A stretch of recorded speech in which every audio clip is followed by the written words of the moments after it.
All right, everybody. So today we're going to be going over a book by A. James Gregor called Mussolini's Intellectuals.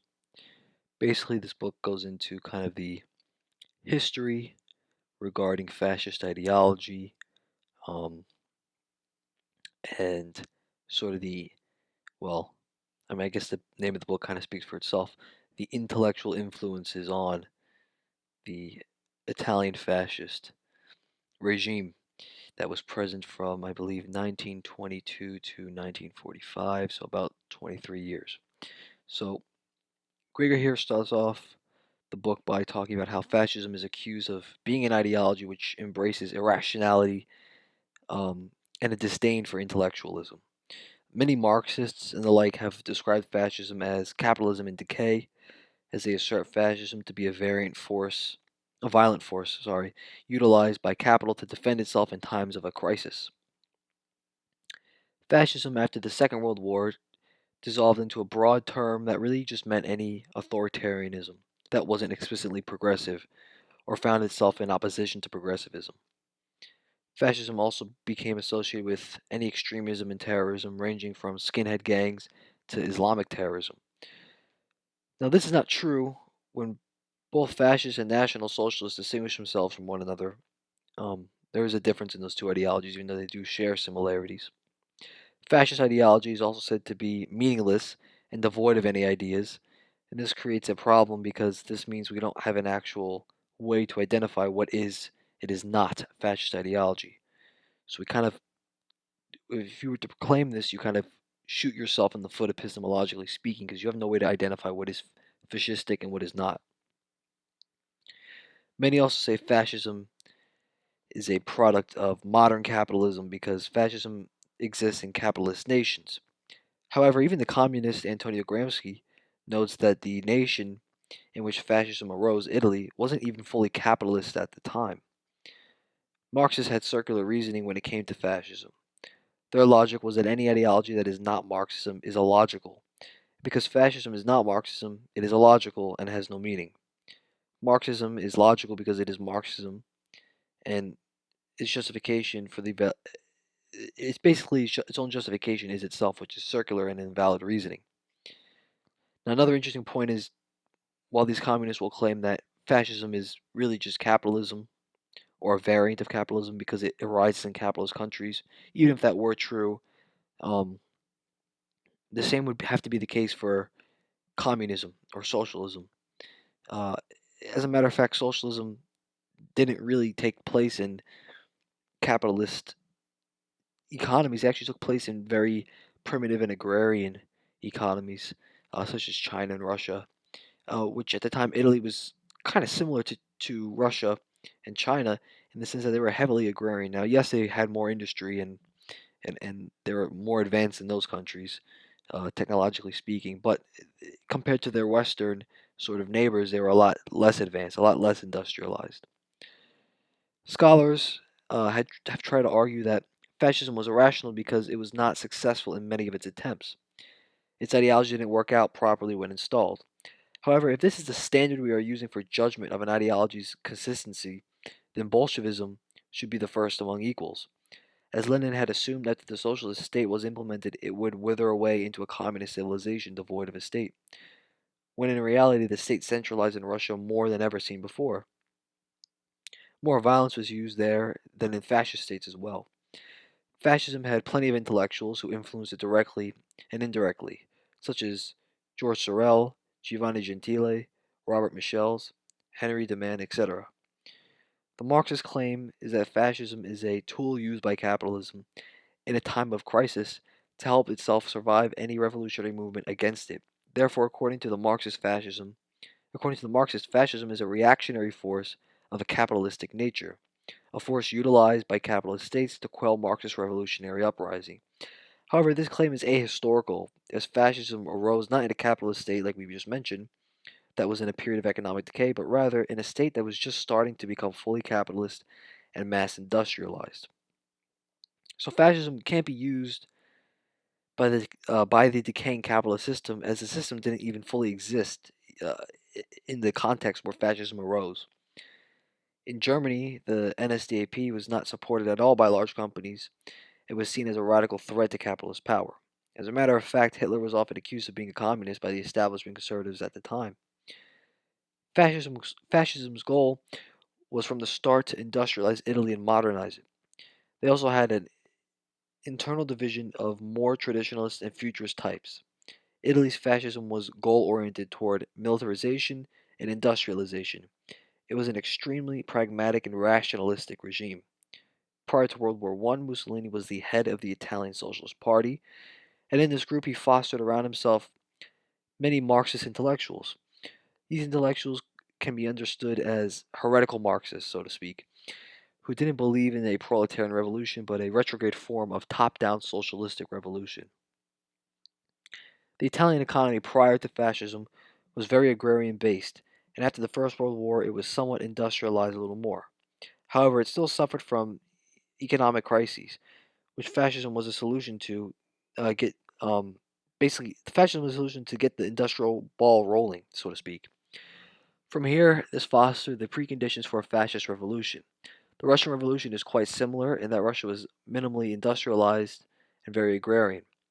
As soon as some industry came and the later crises latent within Russian society, we saw the movement towards communism. In both Italian fascism and Russian Bolshevism, we saw both parties getting funding from people of many different classes, and people of higher classes even had given these parties money in their respective country. Enrico Cordani was a pre-fascist Italian nationalist, although he later joined the National Fascist Party. He believed in a unification of Italians and the adoption of a more serious attitude, which would in principle lead to industrialization and rising Italy to compete with France and England. He believed that in-group preference was the basis for a healthy civilization, and when these preferences faded away, it was a sign of a society's decay. The class tensions in Italy he saw as problematic and unnecessarily divisive. He advocated a kind of socialism, however, this socialism was not anti traditional or Marxist in nature.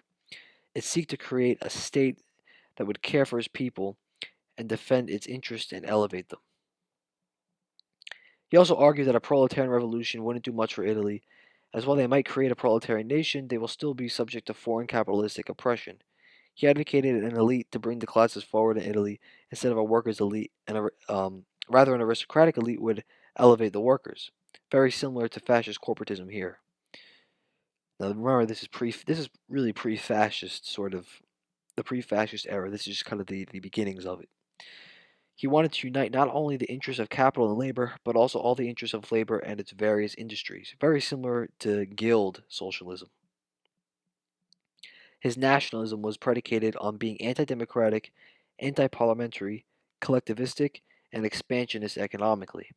Also, he believed in irredentism, which is the conquering of lands that have a significant amount of one's ethnicity in them and rightfully belong to them. He also desired Italy to have a cultural influence like England and France did. Friedrich List, a developmental economist, influenced another Italian intellectual who embraced nationalism, Alfredo Rocco. List argued that nations' economic structure occurred through a process of development. More advanced Northern European countries had more cosmopolitan cultures because their economic system fostered such a lifestyle. More agrarian societies had more superstitious and traditional cultures, however, they would embrace periods of authoritarianism in order to advance and compete with surrounding geopolitical pressures. Lists believe that more advanced nations are ones which had better systems of production. These nations went out to conquer less developed nations because their industrial capacity allowed for it. This is simply the logic of history, to use the Marxian term, in other words, a historical inevitability. Even Engels at times saw the good in imperialism in that he believed it brought people to a higher state of being. He states how it was good the Americans annexed Mexican lands and the French Algeria, and the British modernizing India, as this brought them into a new state of economic development that was higher than the previous, and will inevitably lead to a higher socialist and then eventually a communist one. Rocco argued for Italian unification and the unification of all different interests in Italy under the single interest of creating a great Italy. He advocated a new and sovereign state to help organize Italy industrially and thus nationally. This here is very similar to fascist corporatism once again. Even the syndicalists realized that the state had to become a factor in shaping a new Italy, and they started to embrace a national syndicalism, By the time of the First World War, we had a fully developed nationalist ideology for Italy. After the war, relations between the Catholic Church and the state got better, as before there was tension between um, the state and the Catholic Church. And here we see the state starting to mediate between the interests of labor, capitalism, and the church. The genesis of the corporate state we kind of see having is occurring here. Syndicalism eventually synthesized with nationalism prior to World War One, creating the basis for later corporate and fascist thought. Giovanni Gentile's actualism, which is his philosophy, helped provide a basis for fascist political thought, and that it seeked to unify all aspects of Italian society much like prior nationalist thought did. Gentile believed that law and morality were inextricably linked to one another. Law presupposes morality, and it presupposes the universality of morality. As well, morality presupposes that it ought to be instantiated and practiced, and this is what we call law. Mussolini, upon winning in October 1922, employed Gentile as his counselor and quote unquote teacher, since he provided the basis for much of fascist thought. The fascists are often accused of being warmongers, however, this isn't true as they put the nation first. And if war benefited the nation, then they would engage in war, and if it did not benefit the nation, then they wouldn't. When it came to economics, they were neither pro individual or collective exclusively. Rather, they made room for both and mediated between all interests. Ugo Spirito was another Italian intellectual who later studied under Gentile and was prior to his encounter with Gentile a materialist and positivist. He then became an idealist and in particular an actualist. He distinguished himself from Marxist thought that he was not a materialist, as actualism didn't believe in an exterior world, and if it did, it would be unknowable, much like Kantian noumena. The mind didn't come across things to be discovered, rather, it was the source of its own content. Gentile believed that the absolute self was the basis for all distinction and morality. The act of thought itself divides the world up. Ugo Spirito believed that morality and ethics required quote unquote the other in order for it to be a coherent notion, and it was the same for truth. It required externality and the other universally speaking. The actualists believe that the individual is a reflection of the state and the nation, and that the individual belongs to a much greater self. Every individual is himself a version of the state incarnated. This conception of the individual as a reflection of the whole of the state is a basis for corporatism, which has representation of all different aspects of the state, and they become part of the state and are mediated internally by the state. So, for example, there would be a representation of the steel industry, of the farming industry, of different kinds of industries that would all kind of discuss what they would come to a consensus regarding what's best for the nation or what's best for all these industries together. Um, and then the state would mediate between any conflicts between them. The actualists believe that the self can only be brought to its fullest potential via interactions with others and carrying on a form of responsibility in a community. They believed recognition of the other was inherent to the process of self actualization. They also believed that labor was another form where self actualization occurred, as here one shapes oneself in a community with the other. In most of Mussolini's early speeches, he spoke of the unity and solidarity that had to occur all across the Italian peninsula, and that the various wills of Italy must come together and form the totalitarian will of the fascist state. Mussolini had sought to fully realize the state pioneered by Giovanni Gentile. He was in competition with the Italian monarchy at the time, who did not want him to create this totalitarian state, as this would obviously annihilate their will and their power entirely. Mussolini gathered around himself syndicalists, industrialists, etc., at the time of his early ascent. His goal was to unify all interests in Italy. Mussolini's first phase of economic reform was to engage in laissez faire economic policy in order to let Italy rapidly industrialize. The state at this point only reduced itself to a protectionist force. Mussolini was a staunch ideologue and believed that industrializing Italy was a major goal for the fascist revolution.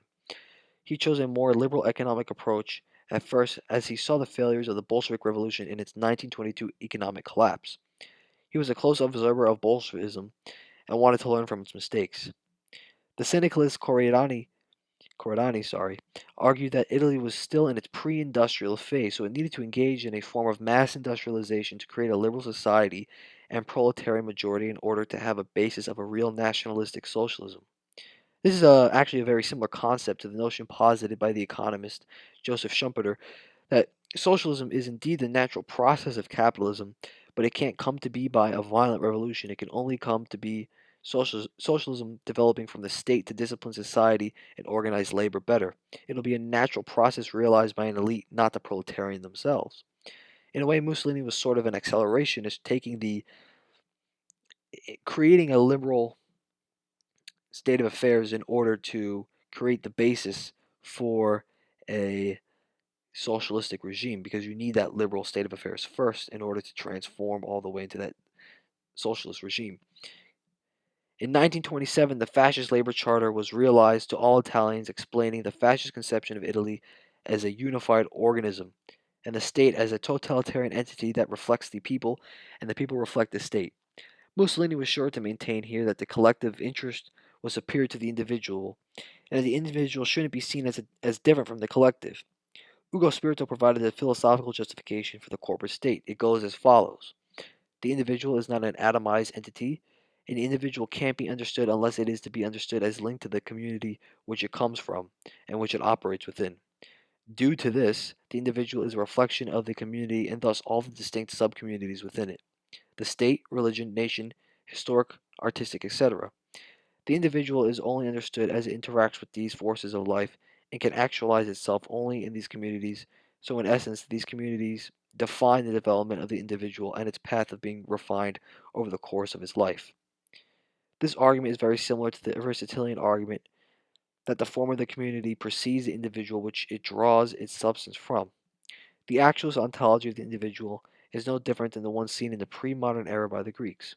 Even Aristotle himself noted that a form of Greek nationalism was necessary, as all Greeks, despite their differences, share a community and are beholden to it. The actualists maintain that an individual can only be conceived in relation to a community. When we look at animals in nature, their existence the existence of an animal is not so without a plethora of other animals. You can't have a cat without many others. Likewise, when we make predicates about an individual, they never capture the individual in its totality. It's always an aspect, and this aspect of the individual always entails other aspects. Those are what we call the community. A person's taste in ethics or culture are informed by the society he lives in, as well as the basis upon which he can look to those cultures, which are formed by communities, obviously. The individual can only be predicated when we look at its expressions. Without this, we don't know the individual. There's a transcendental unity underlying the individual's actions which we can never grasp, but we only recognize as underlying the actions of individuals which we know the individual through. Those actions always occur in an interrelational context. Likewise, the state and the economy are not isolated, especially, and economic movements and state movements all affect and entail the community at large. In a more concrete sense, the fascist government is the total state, and that the individual is fully participated in the government, and the government isn't distinguished from the social life and community. There is no border between the state and private life. It is all encompassing of social life. The corporate sectors of society will all participate in it and be unified in the nation state. No individual corporation exists isolated from another corporation. They all realize themselves in their relation to others, and the job of the state is to help them actualize themselves via the process of mediation. When Mussolini had achieved power, his economic reforms led to massive industrial growth and prosperity. However, once the Great Depression hit Europe and harmed the economy of all nations, as all nations are interrelated, Mussolini began to describe this phenomena of capitalism as not only a problem of capitalism, but rather that capitalism itself was a problem that afflicted all mankind. In 1938, after Italy came out of the Great Depression, the economy of Italy was the most state controlled in all of Europe, with the exception of the USSR. Some facts that prove this are the IRI, the Institute for Industrial Reconstruction, controlled the entities that process 67% of minerals, 77% of cast iron, 45% of steel, 80% of all shipbuilding, 40% of all machine products as well. Spirito held a conference in which he outlined and argued for a more of a synthesis of the state and private institutions. This was the fully realized actualism, and he was accused of being heterodox and a Bolshevik by many industrialists. However, Mussolini himself said that Spirito's arguments were sound philosophically and morally and scientifically, and his position entirely was orthodox in the fascist realm of thought. To help curb unemployment, the fascist state began massive public works projects, and all private property was controlled directly or indirectly by the state. Credit availability and heavy industry was nearly all state controlled directly or indirectly by the mid 1930s. After this conference, years later, another was held where Sergio Panunzio, another fascist intellectual, would help develop the doctrine of corporatism. He spoke of bringing key industries under the control of the state. Sergio differed from Ugo in that he was more pragmatic rather than a romantic, and also that he was a Kantian and Orthodox Hegelian and not fully committed to actualism. However, he was in overall agreement with actualism. Panunzio sought a synthesis between state and the syndicates, where the total state was the ends and the syndicates the means to the ends. Panunzio defined society as a collection of persons engaged in communal activities governed by a set of laws, explicit and implicit. A state is a secondary society in which a minority reigns over the majority, and exercises sovereignty over its subjects. The state is a higher society which provides form and direction for a lower society. The state unifies society by bringing all the people under the dominion of it. Fascists share a lot in common with Rousseau in that they both believe the general will, so to speak, to be a real force that ought to order society and be represented in the state, and it is a kind of absolute will which eclipses all other wills. This general will is said to be a will in which the living find expression for themselves, but they also do so in consideration from the dead and the unborn. It is a will totalizing human relations, past, present, and future. This general will should not be confused with a empirical aggregate of wills in a democratic fashion. In fact, it's the opposite. This will is a sort of transcendental unity that is society shared and logic which is headed to a sort of form of actualization of a new state.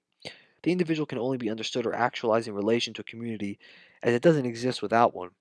This is realized in the quote unquote ethical state, which embodies the spirit of the people and their destiny and mediates all interrelations between individual elements and the whole. Pununzio believed that history was a spiritual thing and that people like Italo Balbo were individuals who embodied the general will and could speak on behalf of them as their embodiment. Some similar people would be like Napoleon, for instance, who claimed that the embodiment of the masses was used to justify his power, and the masses became the new moral axis which politics orbits around. The argument regarding the individual as being nested within the community and only being actualized in it has its origin in Hegel. So one can say fascism is very Hegelian. The Roman Catholic Church considered actualism a solipsistic heresy. Gentile and Mussolini both believed that actualism was compatible with Catholicism, but the Church rejected this and the Vatican added Gentile's work to a list of heretical doctrines. Another fascist intellectual helped develop uh, the notion of corporatism as viewing the corporations as organs of the nation, mediated by the state, all of which are distinct yet are proper to the unity of the nation. In the latter days of the fascist Italy, we had more institutions and in particular corporative ones. We saw that we had two bodies, the Grand Council representing the masses and the Central Corporative Committee representing the workers. Both of these were led by Mussolini himself. Fascist Italy saw itself as a direct opponent of the nations of England and America as a new sort of world power that was to display a role on the world stage, which is why it had imperial ambitions at times. Italy during the later 30s and Second World War in the 40s developed a more of an imperial ideology. Polizzi, which was another fascist intellectual, wanted Italy to secure lost territory and become the new Rome. Actualists such as Gentile rejected the notion of race as a determinate factor in the nation and believed that ethnicity was a spiritual matter. Other fascist thinkers, such as Costamagna, believed that it was a factor, as well as did Enrico Corradini, who spoke of the nation as being created by ethnographic material. Mussolini himself utilized thinkers like Evola toward the Julius Evola, that is, toward the later stages of the war to break any ideological differences with Hitler. He used Evola's mystic racism to appeal to National Socialist ideology. Evola's mystic racism was less about material race and more about the race of spirit.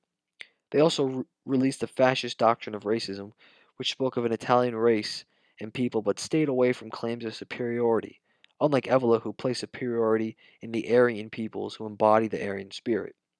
As Mussolini had to go north because of the Italian king's ousting from power, he formulated a new fascist republic in the north of Italy. Here, they were somewhat able to try and complete a full realization of the fascist revolution, where they dissolved the distinction between worker and owner and rearranged it to workers and manager and owners, only of large plants, property, and financial organizations. In December of 1944, a single confederation was enacted to end the dualistic system of prior corporatism. The ultimate control of key industry was left to the Minister of the Corporative Economy. The end of the dualistic system, or division between worker and owner, had from the start of fascism been a goal. In March 20th, 1919, Mussolini gave a speech to the workers of Dalmine, proclaiming that workers ought to be the same as owners, and in October 9th of the same year, in Florence, he mentioned that part of the party program was to have workers represented as members of technical and administrative management. Mussolini never gave up on his ideals toward the end of the war in 1941. Mussolini spoke of labor playing a major role in the governance in Italy, and this is seen in his fascist labor charter declared on the 5th of February 1941. Gregor ends this book by saying that, as we have seen, fascism was not motivated by an irrational will to violence, it was a deeply philosophical movement. Modern scholars do us a disservice by stating that fascism was nothing but irrational reactionary violence, as this not only obscures and falsifies the past, it also misconstrued a very unique revolutionary movement that we should try and study in honesty, as this revolution occurred within our recent history, like many other revolutions. This fascist revolution will also define the thought of the future, and we ought to understand this so we understand what future movements look like. It is wrong to say fascism was purely a violent movement, as all revolutionary movements are violent, and it is important to separate the ideology of a movement from the actions of the people in that movement, as those are two different things. While ideology influences action, there are other basic human influences upon behavior independent of ideological dispositions. Most fascist thought didn't call for violence, except that of F.T. Marinetti, who was a futurist and not really that associated with fascism except in sentiment. He had many differences with Mussolini. He saw violence as a sort of a form of art and kind of a form of hygiene, whereas Mussolini saw violence as sometimes, but not always, a necessary uh, course of action to bring about revolutionary change. Marinetti saw um, violence as kind of a form of artistic expression in a way. Um, Marinetti also was opposed to anything of the past, whereas Mussolini kind of retained to some things of the past. For example, the Italian antiquity. He saw that as something of a defining feature of Italian character, out of which the new Italy arose from. So it's not something you can totally disregard. That which Marinetti wanted to do. Marinetti uh, basically eventually kind of shifted away from intellectual kind of works and just stayed private in the later years of fascism, but he always did support it toward the end.